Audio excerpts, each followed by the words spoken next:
Good morning class. आज हम लोग के हाइड्रोलिक्स एंड हाइड्रोलिक मशीन का दूसरा लेक्चर है। इससे पिछले लेक्चर में जो हम लोगों ने डिस्कस किया था, आई थिंक वो सभी लोगों को समझ में आ गया होगा। अगर किसी को कोई दिक्कत होती है, कोई डाउट होता है तो वो कमेंट करके पूछ सकता है। ठीक है, अब हम लोग कल से आगे बढ़ते हैं। कल हम लोगों ने डिस्कस किया था तरल के बारे में, सब्जेक्ट के इंट्रोडक्शन के बारे में और तरल की कुछ विशेषताओं के बारे में। ठीक है, तो इसके बाद जो कल लास्ट हम लोगों का टॉपिक था वो था आपेक्षिक गुरुत्व। ठीक है, हम लोग यहाँ पे थे।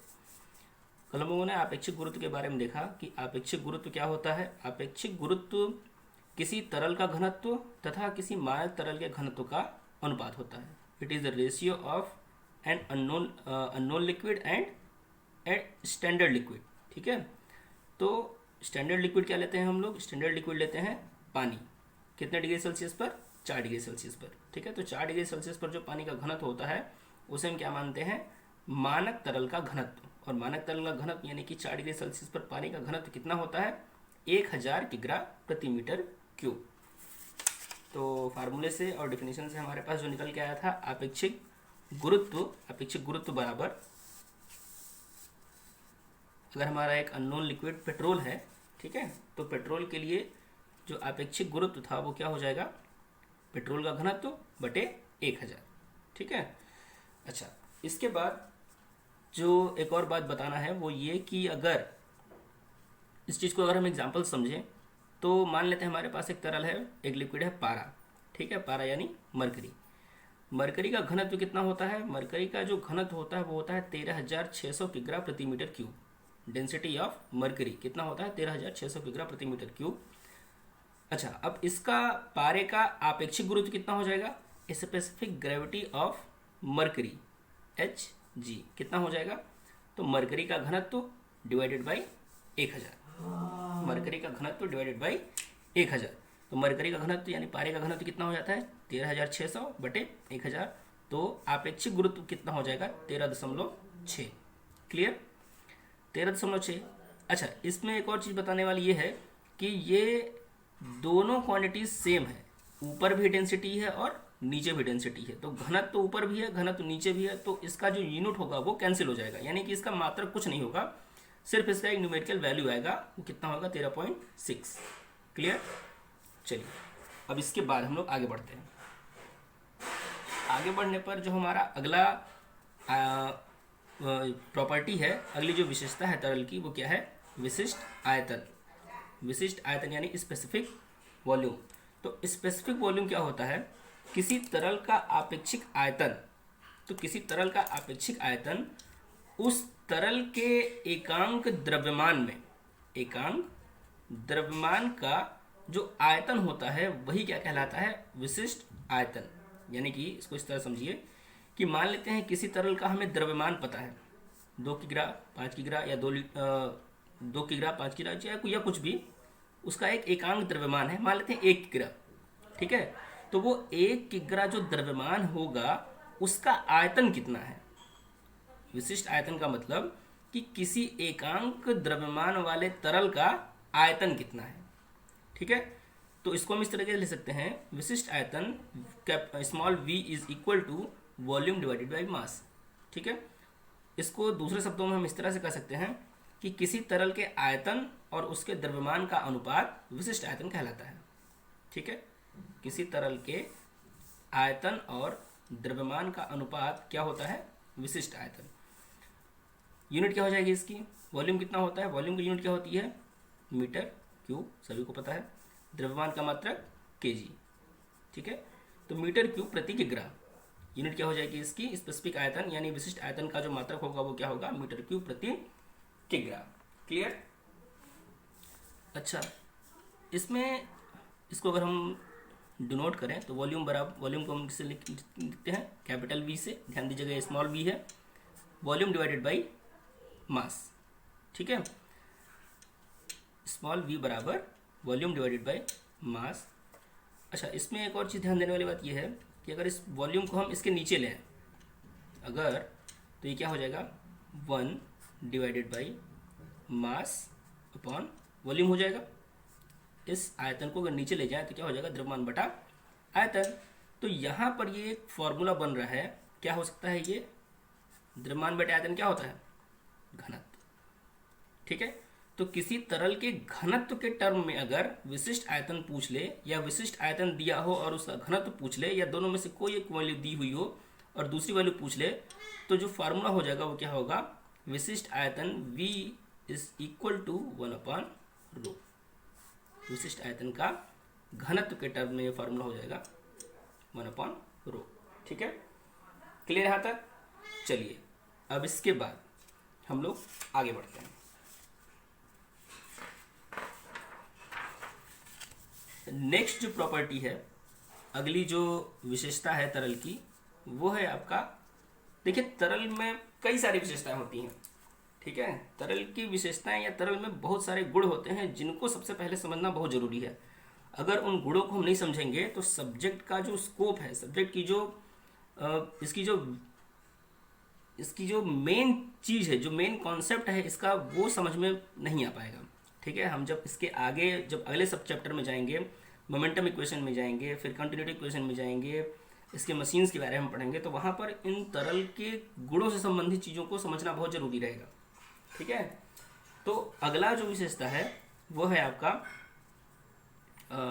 नेक्स्ट जो प्रॉपर्टी है वो है श्यानता। क्या है श्यानता?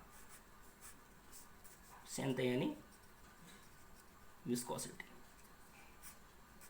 ठीक है, श्यानता नाम सुने होंगे सभी लोग श्यानता के बारे में, इससे पहले भी पढ़ चुके होंगे, फर्स्ट ईयर में ये पढ़ाया गया होगा। श्यानता क्या होता है, पृष्ठ तनाव क्या होता है और उसे केशिकात पे क्या होता है, इस बीच पिछले ईयर आप लोगों ने पढ़ा है, लेकिन उस चीज़ को थोड़ा सा यहाँ पर और समझने वाली बात है, समझना जरूरी है। ठीक है, तो देखिए श्यानता को अगर हम कहें तो श्यानता किसी तरल के, अगर बिल्कुल सिंपल लैंग्वेज में समझें तो श्यानता किसी तरल के गाढ़ेपन या पतलेपन की माप होती है। यानी कि इससे पता चलता है, इस गुण से हमें जो पता चलता है वो ये कि कोई तरल कितना गाढ़ा या कितना पतला है। ठीक है, ये तो इसकी एक जनरल समझ होगी। लेकिन अगर इसको हम टेक्निकली और अपने सब्जेक्ट के पॉइंट ऑफ व्यू से देखें तो श्यानता क्या होती है? श्यानता किसी तरल का वह गुण है जिसके कारण तरल अपने परतों में गति का विरोध करता है। ठीक है, परतों में गति का विरोध करता है, तो यही गुण क्या कहलाता है? श्यानता। मतलब देखिए, तरल से संबंधित एक और बात, तरल जो होता है वो किस रूप में बहता है? जब भी फ्लो करता है वो किस रूप में फ्लो करेगा? लेयर्स के रूप में। ठीक है, तरल जब भी प्रवाहित होता है वो किसके रूप में बहता है? लेयर के रूप में। मान लेते हैं ये हमारी आधार रेखा है, रेफरेंस डेटम लाइन है। ठीक है, और ये कोई तरल बह रहा है।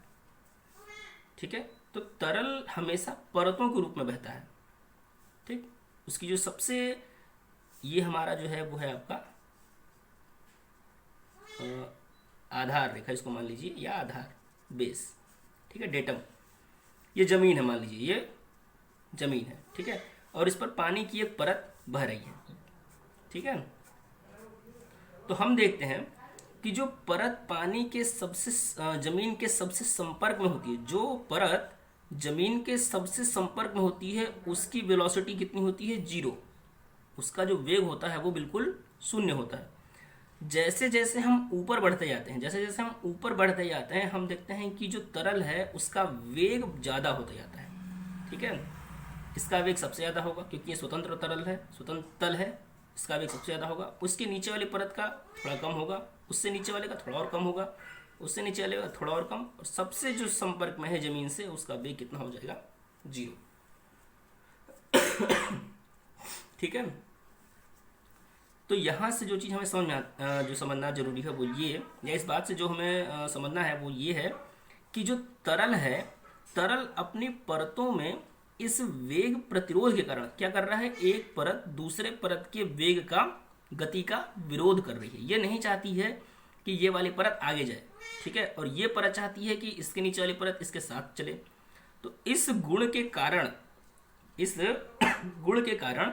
तरल की दो परतों के बीच क्या कार्य करने लगता है? एक कर्तन प्रतिबल, एक कर्तन प्रतिबल कार्य करता है।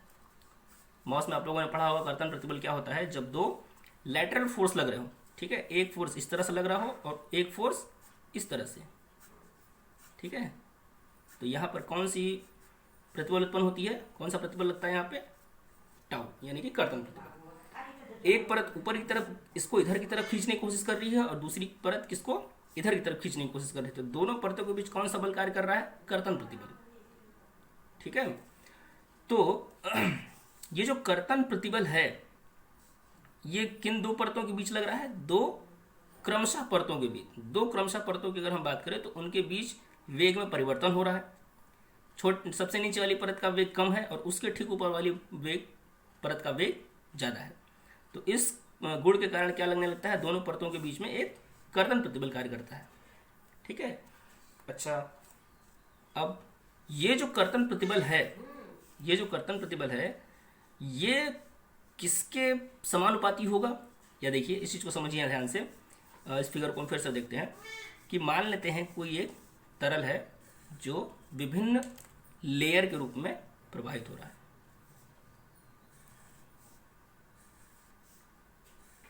ठीक है। मान लेते हैं किसी एक परत, ये आधार हो गया, ठीक है, इस परत का वेग कितना है, इस परत का वेग कितना है u, इस परत का वेग कितना है u, और इसके ठीक ऊपर वाली परत, ठीक है, इसका वेग इससे ज़्यादा होगा तो u प्लस डी यू, इसका वेग थोड़ा ज़्यादा होगा। अच्छा, अगर इस चीज़ को हम y एक्स पर देखें तो ये परत आधार से कितनी दूरी पर है, मान लेते हैं y डिस्टेंस पर है, और उससे जो अगली परत है वो कितने दूरी पर है, y plus D Y, clear. तो y दूरी पर, आधार से y दूरी पर जो परत है उसका वेग कितना है u, और y से थोड़ी सी दूरी y प्लस डी वाई, इतने दूरी पर जो परत है उसका वेग कितना होगा u प्लस डी यू। तो दूरी के सापेक्ष वेग में परिवर्तन दिखाई दे रहा है यहाँ पर, दूरी के सापेक्ष जैसे जैसे आप दूरी बढ़ते जा रहे हैं उसमें वेग में परिवर्तन दिखाई दे रहा है। तो दूरी के सापेक्ष वेग परिवर्तन, तो दूरी के सापेक्ष वेग परिवर्तन को हम क्या बोलते हैं, वेग प्रवणता, वेग प्रवणता, ठीक है। वेग प्रवणता यानी वेग में परिवर्तन, वेग में परिवर्तन कितना हो रहा है, इसका वेग u है, इसका वेग u प्लस डी यू है, तो चेंज कितना हो रहा है, परिवर्तन कितना हो रहा है डी यू का, तो डी यू डिवाइडेड बाय क्या, दूरी के सापेक्ष, दूरी कितनी बढ़ रही है, इसका वेग, इसका दूरी कितनी है y, और इसकी दूरी कितनी है y प्लस डी वाई, तो दूरी में परिवर्तन कितना हो रहा है डी वाई। तो दूरी के सापेक्ष वेग में परिवर्तन, दूरी के सापेक्ष वेग में परिवर्तन को क्या कहते हैं, वेग प्रवणता, ठीक है। अच्छा, तो जो इन दो परतों के इस व्यवहार के कारण जो कर्तन प्रतिबल उत्पन्न हो रहा है, जो कर्तन प्रतिबल होगा, कर्तन प्रतिबल को हम टाउ से प्रदर्शित करते हैं, वो किसके समानुपाती होगा, इस वेग प्रवणता के, वेग प्रवणता के समानुपाती होगा, ठीक है। तो tau proportional to D U upon D Y, अच्छा यहाँ तक, ठीक है। अब ये जो प्रोपोर्शनल का साइन है ये जब हटेगा तो क्या हो जाएगा, टाउ इज इक्वल टू, यहाँ पर एक गुणांक लगेगा, वो गुणांक क्या होता है, mu, mu D U upon D, tau is equal to mu D U upon D Y. अच्छा, यहाँ पर ये जो म्यू है, ये जो म्यू है ये क्या है, गुणांक है, और इसी म्यू को हम क्या बोलते हैं, इसी म्यू को हम बोलते हैं गतिक श्यानता, गतिक श्यानता। म्यू क्या है, गतिक श्यानता, या सीधे सीधे इसको कभी कभी श्यानता भी बोलते हैं, ठीक है। तो श्यानता बराबर हम लिख सकते हैं, श्यानता बराबर हम लिख सकते हैं, श्यानता यानी म्यू बराबर, यहाँ से म्यू को निकालेंगे तो क्या निकलेगा, क्या बचेगा हमारे पास, tau upon t u upon D Y. ये पूरा जो टर्म है ये इसके नीचे चला आएगा, टाउ ऊपर हो गया, तो टाउ अपॉन डी वाई। तो फार्मूला क्या हमारा बन गया, mu is equal to tau upon D U by D Y. ये जो म्यू है यही क्या होता है आपका श्यानता। क्लियर, समझ आया? चलिए, इसे क्या बोलते हैं, गतिक श्यानता। ये क्या है, गतिक श्यानता या सीधे श्यानता गुणांक।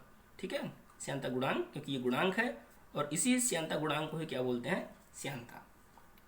बात समझ आया? फिर से देखिए इसको। श्यानता क्या है, श्यानता हम जानते हैं कि किसी तरल के गाढ़ेपन या पतलेपन का माप होता है। ठीक, सीधे सीधे सिंपल लैंग्वेज में। तो एक और बात हम जो जानते हैं, हम जो देखते हैं कि तरल हमेशा परतों के रूप में बढ़ता है, परतों के रूप में बहता है। तो एक परत दूसरे परत की तुलना में कुछ उसके वेग में परिवर्तन होता है। जो परत सबसे नज़दीक होती है आधार के, उसका वेग कम होता है, और जैसे जैसे आप आधार से ऊपर बढ़ते जाते हैं उस परत का वेग बढ़ता जाता है। ठीक है, तो अगर सिर्फ दो क्रमशः परतों की बात करें, आधार से एक की दूरी y है और दूसरे की दूरी y प्लस dy है, तो y दूरी पर जो परत है उसका वेग u है, और उससे dy दूरी पर जो परत है उसका वेग कितना हो जाएगा, u प्लस डी यू। ठीक है, तो वेग में परिवर्तन किसके सापेक्ष हो रहा है, दूरी के सापेक्ष। तो दूरी के सापेक्ष वेग में परिवर्तन को हम क्या बोलते हैं, वेग प्रवणता। वेग प्रवणता बराबर D U upon D Y. Clear. अब इस गुण के कारण, तरल के इस गुण के कारण ही दोनों परतों के बीच में क्या, कौन सा प्रतिबल कार्य करता है, कर्तन प्रतिबल। अभी ऊपर हमने बताया, ठीक, कर्तन प्रतिबल कार्य करता है। ये जो कर्तन प्रतिबल है ये देखा गया है कि किसके समानुपाती होता है, वेग प्रवणता के समानुपाती होता है। तो कर्तन प्रतिबल is proportional to D U upon T Y. यहाँ से प्रोपोर्शनल का चिन्ह जब हटेगा तो एक गुणांक लगता है म्यू। इसी म्यू को ही क्या बोलते हैं, गतिक श्यानता या श्यानता गुणांक। ठीक है, तो tau is equal to mu D U upon D Y. तो हमें क्या चाहिए, म्यू चाहिए, श्यानता चाहिए। तो म्यू बराबर हम लिख सकते हैं tau upon D Y by D U upon D Y. ठीक है, चलिए, तो ये हो गई आपकी श्यानता। ठीक है, एक मिनट,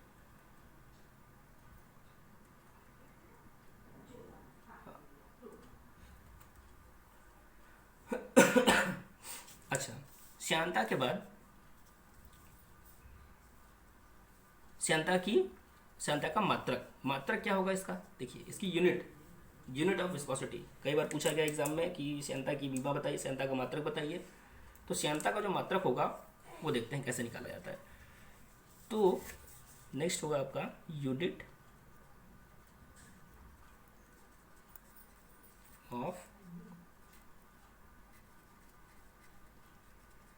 विस्कोसिटी, श्यानता का मात्रक। तो श्यानता का मात्रक कैसे निकलेगा, फार्मूला हमें पता है, mu is equal to tau divided by T U upon T Y. यानी कि टाउ क्या है, कर्तन प्रतिबल, कर्तन प्रतिबल बटे वेग परिवर्तन बटे दूरी में परिवर्तन। ठीक है, तो कर्तन प्रतिबल, तो कर्तन प्रतिबल क्या हो जाएगा, कर्तन प्रतिबल यानी कि ये सिंपल, अगर प्रतिबल अगर इसको हम मान लें तो बल बटा क्षेत्रफल। फिर प्रतिबल है तो प्रतिबल का फॉर्मूला क्या होता है, बल बटे क्षेत्रफल। इसके बाद डिवाइडेड बाय क्या है, वेग में परिवर्तन। यानी कि ये सिर्फ सिंपल, अगर ये वेलोसिटी है, वेग में परिवर्तन भाई ये वेग ही होगा। तो वेग को हम किससे डिनोट करते हैं, मीटर से, यानी कि लेंथ से। तो वेग है तो वेग बराबर क्या हो जाएगा, दूरी बटा समय। ठीक है, और दूरी में परिवर्तन क्या होगा, सिंपल दूरी होगी। तो इसके हम लिख सकते हैं यहाँ पर, ये डिवाइड में आएगा दूरी। समझिएगा इसको ध्यान से। ठीक है, ये म्यू बराबर चल रहा है। तो अब इसको अगर हम और एक्सपेंड करें तो हम इसको लिख सकते हैं बल यानी फोर्स डिवाइडेड बाई एरिया, ठीक है। दूरी यानी लेंथ, लेंथ, समय यानी टाइम, ठीक है। और ये दूरी है, ये मल्टीप्लाई किस में हो जाएगा, समय में। दूरी किस में मल्टीप्लाई हो जाएगा, समय में। तो डिवाइडेड बाय टाइम, सॉरी दूरी क्या है, लेंथ, ठीक। तो यहाँ से इस चीज़ को अगर हम देखें तो कुछ कट रहा है, क्या कट रहा है, ये लेंथ और ये लेंथ कैंसिल आउट हो गए, ठीक है।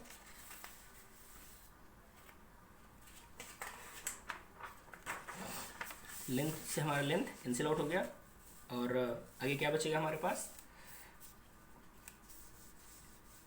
Force, mu is equal to force upon area divided by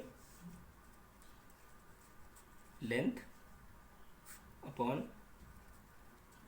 time into 1 upon length, ठीक है। यही था हमारा इसके पीछे।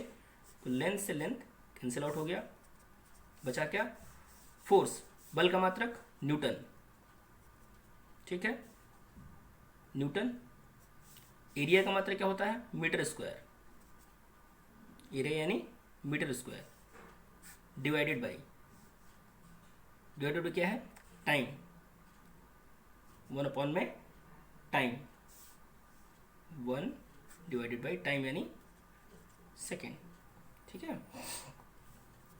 अब ये न्यूटन पर मीटर स्क्वायर और ये 1/सेकेंड, तो 1/सेकेंड जो सेकेंड है वो ऊपर चला जाएगा, तो क्या हो जाएगा हमारे पास, Newton second divided by metre square, metre में 1 में मल्टीप्लाई हो जाएगा। क्लियर हुआ, फिर से देखिए, force upon area divided bye, अच्छा ये क्या था, शियर फोर्स, सॉरी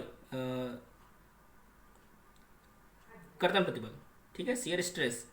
तो कर्तन प्रतिबल यानी बल बटे क्षेत्रफल, force upon area divided by length upon time, length upon time क्या था ये आपका, दूरी के सापेक्ष वेग में परिवर्तन, ठीक है। तो लेंथ अपॉन में टाइम इनटू 1 अपॉन लेंथ, तो लेंथ से लेंथ आपका कैंसिल हो गया, बचा क्या, 1 अपॉन टाइम, 1 अपॉन टाइम को लिख सकते हैं 1/सेकेंड, और जो फोर्स है, फोर्स को हम लिख सकते हैं Newton, Newton divided by area यानी मीटर स्क्वायर अपॉन में 1/सेकेंड। अब ये सेकेंड जो होगा कहाँ चला जाएगा, ऊपर, न्यूटन से मल्टीप्लाई हो जाएगा, और मीटर किससे मल्टीप्लाई हो जाएगा, 1 से, तो न्यूटन सेकेंड पर metre square.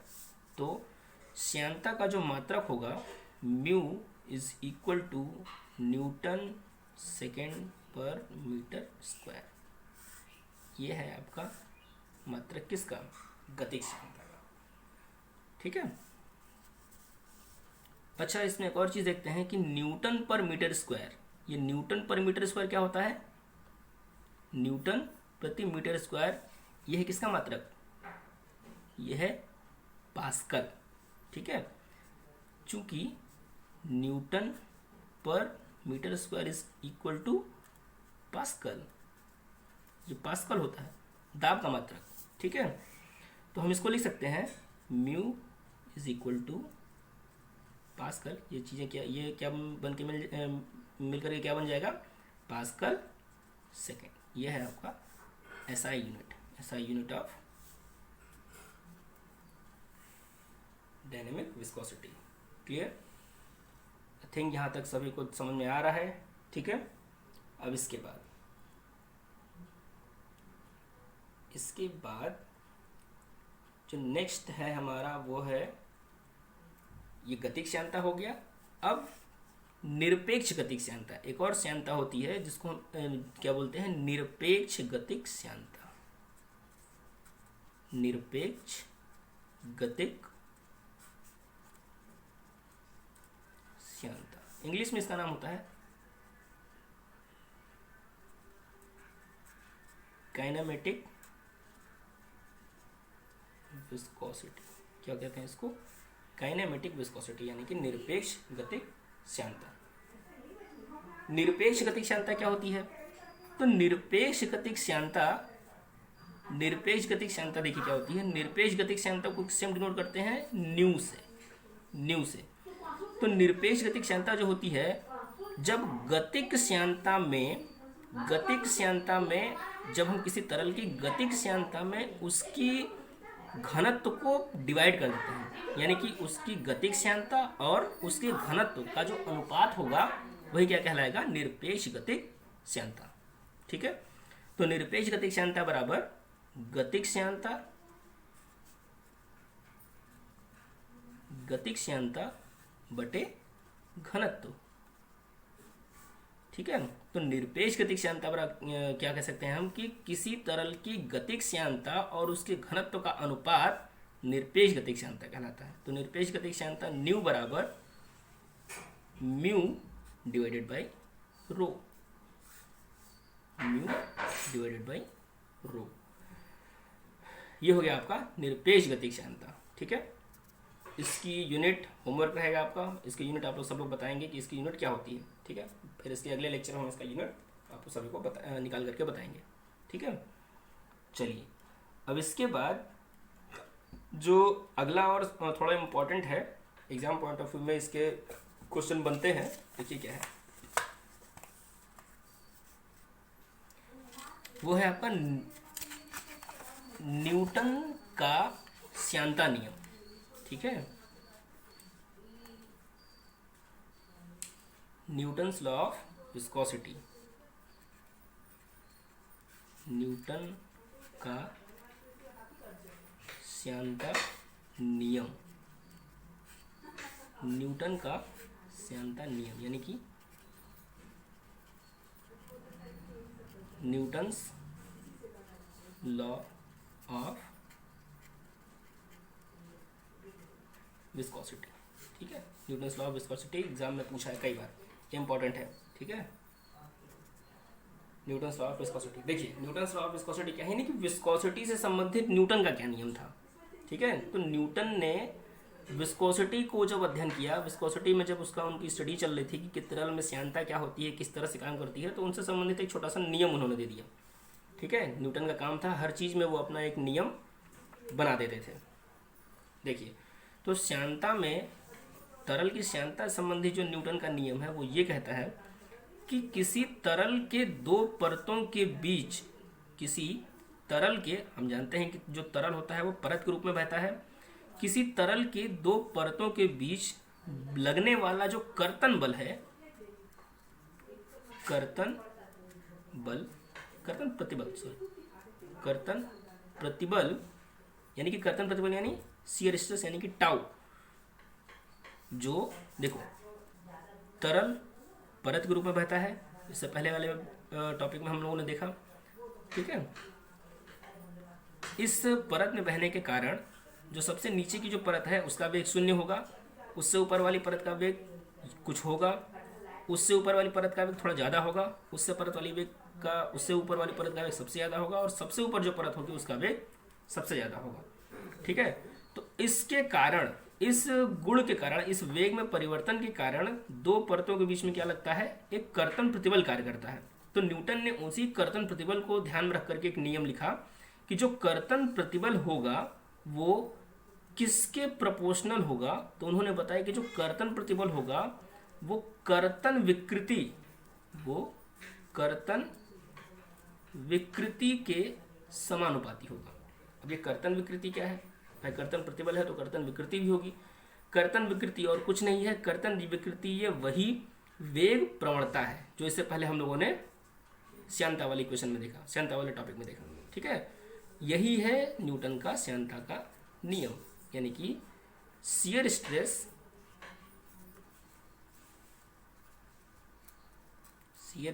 That is tau is directly proportional to rate of shear strain.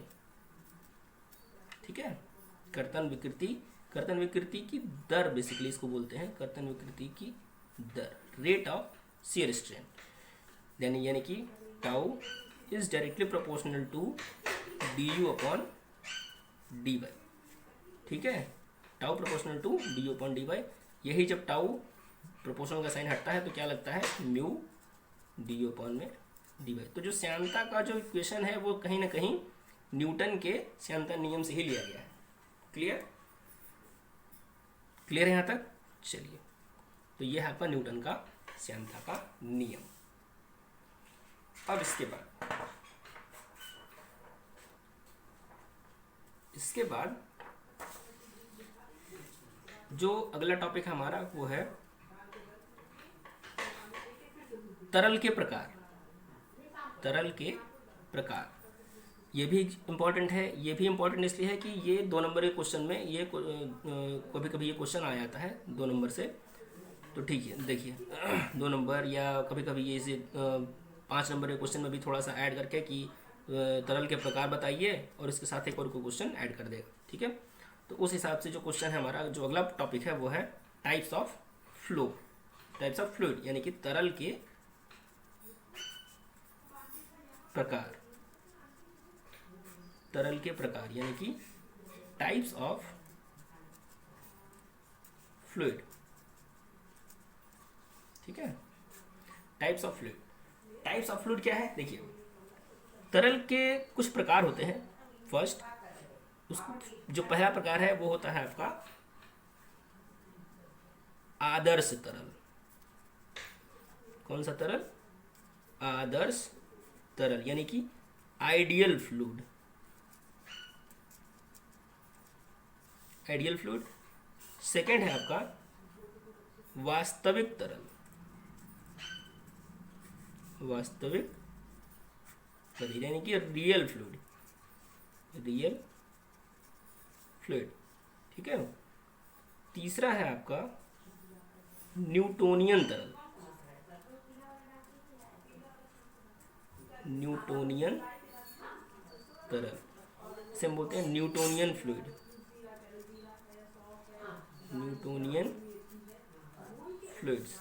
ठीक है। और उसके बाद जो नेक्स्ट है वो है आपका नॉन न्यूटोनियन। नॉन न्यूटोनियन तरल यानी कि नॉन न्यूटोनियन फ्लूइड। ठीक है। इतने प्रकार के तरल होते हैं। होते तो तरल और भी प्रकार के हैं, लेकिन आप लोगों के सब्जेक्ट के और आप लोगों के सिलेबस के हिसाब से इन 4 प्रकार के तरलों के बारे में ज़्यादा ध्यान देना है। ठीक है। इसके बाद आइडियल प्लास्टिक फ्लूइड और सूडो प्लास्टिक फ्लूइड, ये सब भी तरल होते हैं, लेकिन उन सब चीज़ों को उन सब डिटेल में हम नहीं जाएंगे। ठीक है। जो बेसिक जो मेन है उन पर ज़्यादा ध्यान देने वाली बात है। आदर्श तरल, वास्तविक तरल, न्यूटोनियन तरल और नॉन न्यूटोनियन तरल। ठीक है। देखिए, आदर्श तरल पहला है आपका आदर्श तरल। तो आदर्श तरल किसे कहते हैं? फर्स्ट यानी ideal fluid. Ideal fluid. Ideal fluid हम उसे कहते हैं। आदर्श तरल किसे कहते हैं? आदर्श तरल यानी ऐसा तरल जिसमें श्यानता और संपिंडता, श्यानता और संपिंडता का गुण नहीं पाया जाता। यानी ऐसे तरल जिसमें श्यानता और संपिंडता का गुण नहीं पाया जाता, यानी कि असंपिंड तथा अश्यान तरल को क्या बोलते हैं? आदर्श तरल। यानी इन तरलों में श्यानता और संपिंडता भी आगे हम बताएंगे, तो जिनके अंतर्गत न श्यानता का गुण प्रदर्शित होता है और न भी संपिंडता का गुण, यानी कि उनके परतों के बीच में किसी प्रकार का कर्तन प्रतिबल नहीं होता, यानी कि उनके तरलों के बीच में कोई कर्तन प्रतिबल कार्य नहीं करता। ठीक है। ऐसे ये आइडियल फ्लूइड, ये कोई ऐसा तरल होता नहीं है, ये एक इमेजिनरी फ्लूइड है, लेकिन हम एक स्टैंडर्ड मान करके चलते हैं जिसको क्या बोलते हैं? आइडियल फ्लूइड, यानी ऐसा तरल जिसमें श्यानता और संपिंडता का गुण नहीं पाया जाता। क्लियर? ठीक है। दूसरा है आपका वास्तविक तरल। वास्तविक तरल यानी कि रियल फ्लूइड। रियल फ्लूइड किसे कहते हैं?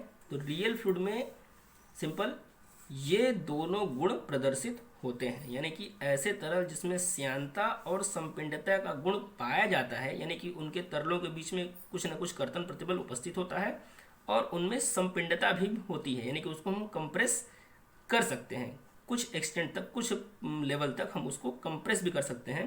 तो ऐसे तरल को क्या बोलते हैं? वास्तविक तरल।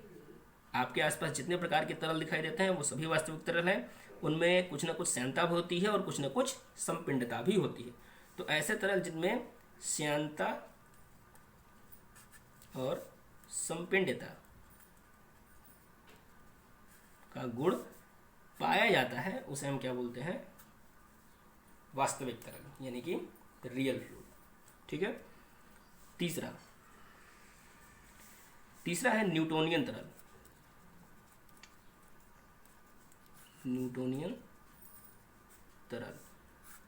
न्यूटोनियन तरल क्या कहता है? वे तरल जो न्यूटन के श्यानता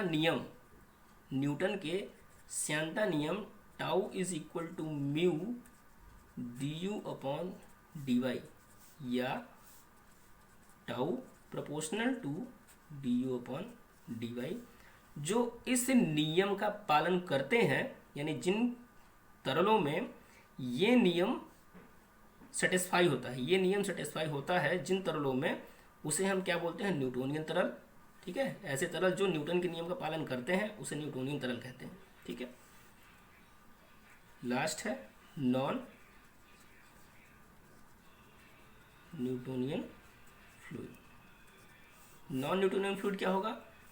वे तरल जो न्यूटन के श्यानता नियम का पालन नहीं करते हैं, that means tau is not equal to mu D upon D Y, यानी वे तरल जो न्यूटन के श्यानता नियम का पालन नहीं करते हैं उसे हम क्या कहते हैं? Non Newtonian fluid. क्लियर है सभी को? चलिए, इसके बाद हम लोगों ने तरल के प्रकार देख लिया। तरल के प्रकार के बाद एक और लास्ट टॉपिक है, या फिर इस वीडियो को यहीं ख़त्म करते हैं। ठीक है। नेक्स्ट वीडियो में एक होमवर्क आप लोगों ले लीजिए कि श्यानता पर तरल की किसी तरल की श्यानता पर ताप का क्या प्रभाव पड़ता है। एक क्वेश्चन है कि किसी तरल की श्यानता पर ताप का क्या प्रभाव पड़ता है। ध्यान दीजिएगा, तरल की बात कर रहा है। तरल की श्यानता पर ताप का क्या प्रभाव पड़ता है।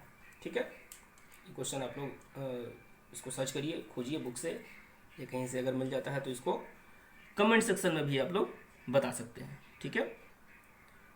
फिर कल इस चीज़ को हम डिस्कस करेंगे अगले लेक्चर में। ठीक है। तब तक के लिए धन्यवाद।